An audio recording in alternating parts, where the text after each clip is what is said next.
I arrived in New Orleans on a muggy August afternoon, when the air felt heavier than I remembered.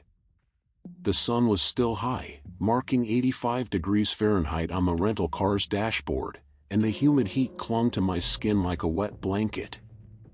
I had decided to visit the city outside of Mardi Gras season precisely to avoid the crowds. I wanted to experience the French Quarter in a more authentic way, without feeling like I was in an endless carnival.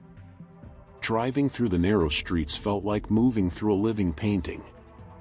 Old houses with wrought iron balconies, flags lazily swaying in the warm wind, and jazz music spilling from open bar doors. At some corners, the smell of Cajun food mixed with the sweet aroma of freshly fried beignets. The contrast between the noise of Bourbon Street and the quieter alleys made the city feel like a blend of celebration and mystery. I had already booked a hotel in the heart of the French Quarter. It wasn't a famous chain, but a historic building promising charm and personality. When I parked in front, the brick facade and tall windows caught my attention. There was something imposing yet inviting about this structure that seemed to have withstood time itself. I grabbed my suitcase and took a deep breath before pushing open the heavy wooden doors. I didn't yet know it, but this would be the beginning of one of the most unsettling experiences of my life. The hotel lobby was smaller than I expected, lit by a yellowish glow that seemed to come from antique chandeliers. Dark wooden furniture, worn velvet armchairs, and old paintings on the walls gave the place a strangely silent atmosphere, almost as if it were frozen in time. A stopped wall clock read 3:15. Though the sound of traffic outside reminded me that the world kept turning. The receptionist greeted me with a restrained, almost cold smile, as if studying my every move. He asked for my name and handed me a bronze physical key, a contrast to the modern magnetic cards I was used to. He pointed down the hallway leading to my room and said something like, "Welcome. I hope your stay will be memorable." The emphasis on the last word made me swallow hard, but I assumed it was just an old receptionist's quip. As I rode the old elevator, creaking with every movement, I noticed the heavy silence of the floor. No other guests, no laughter or conversation. Just the echo of my own footsteps. When I finally reached the room, I took a deep breath and inserted the key into the door, unaware that that night would change my perception of what it means to be alone in an unfamiliar place. I entered the room and closed the door behind me, feeling the firm click of the bronze lock. The space was cozy but old. Heavy curtains blocked nearly all street light, the four-poster bed creaked slightly under my touch, and the wooden floor seemed to carry echoes of steps that weren't mine.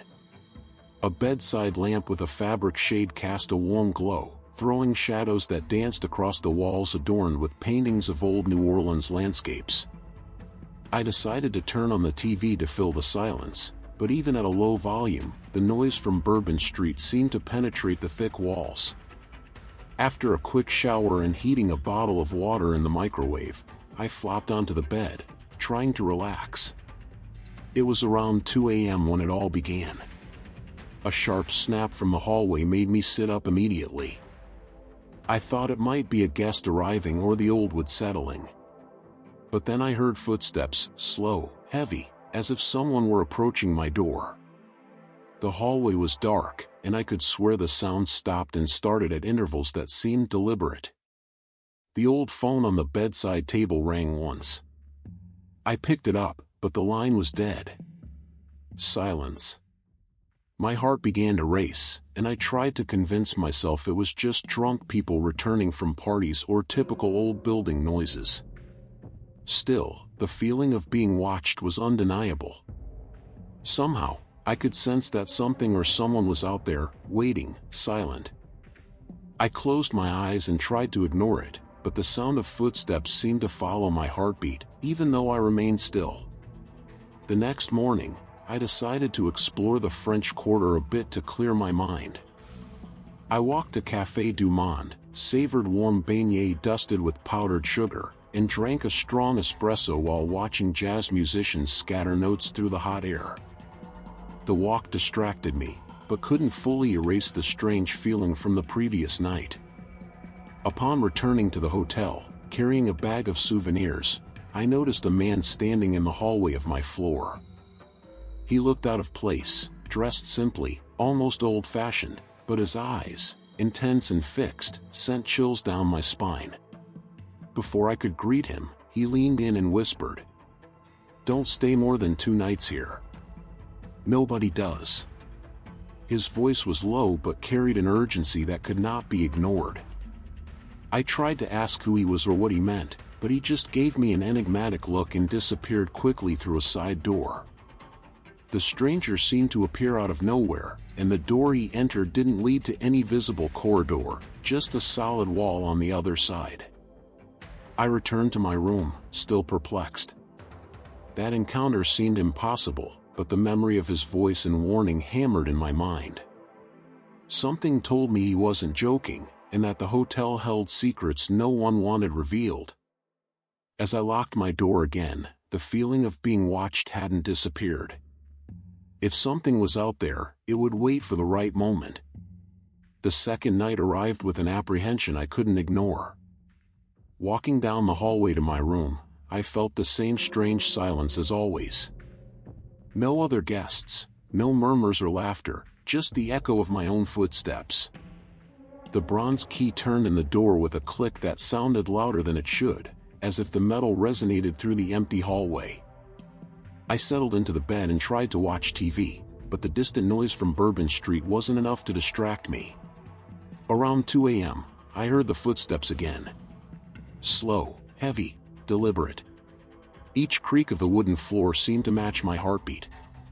I tried to convince myself it was just the old floors adjusting, but there was something different about this sound. It wasn't random. The phone rang again. I picked it up, but the line was dead. A chill ran down my spine, and I noticed the chair I had left against the door the night before was now tilted, as if someone had pushed it. My instinct told me to call the front desk. When I did, a familiar voice answered, but with a tone that sounded strange, distant. "There's no one staying on this floor." The feeling of being watched intensified. I looked out the window at the city lights flickering in the distance, but nothing could calm me. Every shadow in the room seemed to move on its own. When I got up to check the door, I clearly heard the doorknob turn slowly, as if someone were trying to open it. I held my breath and pushed the chair against the door, heart racing. In that moment, I realized it wasn't just noises or a fertile imagination. There was someone, or something, testing the limits of my fear. The night was still long, and I knew the worst was yet to come. The next morning, the sun shone weakly over the French Quarter streets, and I needed to understand what was happening at the hotel. I went down to the lobby, still heart racing from the night before, and greeted the employee with a forced smile. He looked at me with the same enigmatic expression, but this time, almost invitingly, indicated the old register book on the counter. Curious, I opened the book and began flipping through the pages. All the names seemed to date back decades, some going as far back as the early 20th century. Check-in and check-out dates marked with old ink, no recent entries. I was perplexed. What if the mysterious man I encountered yesterday was one of these figures who had stayed years ago? I asked the employee about current guests, and he just gave a vague smile, without explanation. The discomfort returned, even stronger. Every time I looked down the silent hallway, I thought I heard a faint whisper, almost imperceptible, coming from some empty room. I returned to my room with the book in mind, trying to rationalize. Maybe it was just an old hotel with forgotten records, or some decorative trick to give it historic charm. But something inside me told me that this place held secrets that should not be uncovered. As I closed the door behind me, the feeling of being watched persisted. I sensed, with unsettling certainty, that the hotel still had more to reveal, and that my following nights would be very different. The third night arrived with a sense of foreboding I couldn't ignore. As soon as I stepped into the hallway on my floor, the silence felt heavier, almost suffocating. No distant footsteps, no murmurs from guests, just the echo of my own shoes on the old floorboards. Every movement seemed amplified, as if the building was aware of my presence. At 2 a.m., as on previous nights, the footsteps began. But this time, they weren't isolated, they came from multiple directions, echoing through the hallway and neighboring rooms. My heart raced and I froze, feeling each beat reverberate in my ears. My room door seemed to vibrate, as if someone was trying to force it open. The old phone rang on its own again. I picked it up, but the line remained dead. A sharp chill ran down my spine as I noticed the bathroom mirror, fogged, displaying a word I hadn't written: stay. I tried to move, but my legs felt twice as heavy as normal.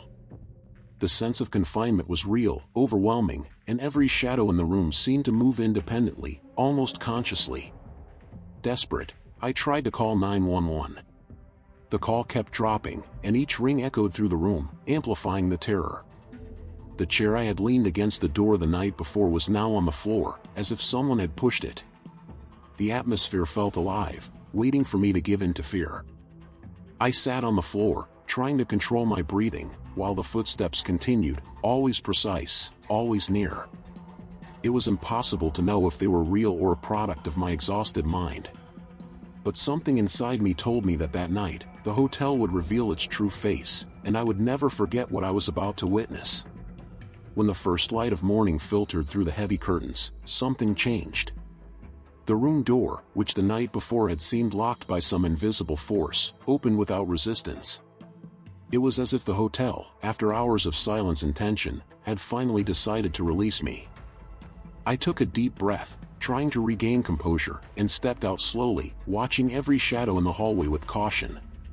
In the lobby, the employee greeted me with the same enigmatic smile, as if nothing had happened.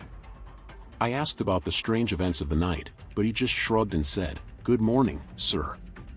I hope you slept well." A shiver ran down my spine. It was impossible for anyone to act as if I hadn't gone through what I had. I packed my things quickly and went down the stairs, avoiding the silent corridors. Every step seemed to echo in time, as if the hotel was registering my departure with silent attention.